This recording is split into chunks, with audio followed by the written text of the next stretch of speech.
राज्यातील शेतकऱ्यांना संपूर्ण कर्जमुक्ती मिळावी तसंच शेतकऱ्यांचे प्रश्न सोडवण्याची सुबुद्धी द्यावी असं साकडं आज शिवसेना ठाकरे गटाच्या वतीनं श्री अंबाबाई देवीला घालण्यात आलं।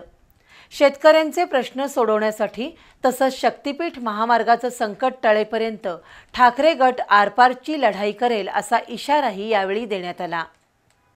राज्यातील शेतकऱ्यांच्या संपूर्ण कर्जमुक्तीसाठी शिवसेना ठाकरे गटाच्या वतीनं आज राज्यव्यापी शेतकरी कर्जमुक्ती दिंडी आयोजित करण्यात आली होती।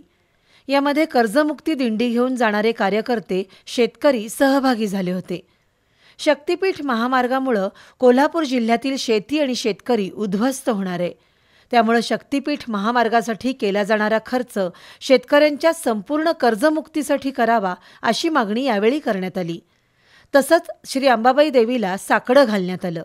यामध्ये संजय पवार, विजय देवणे, विराज पाटील, कृष्णा कदम, सतीश पानारी, संजय खाडे सहभागी झाले होते।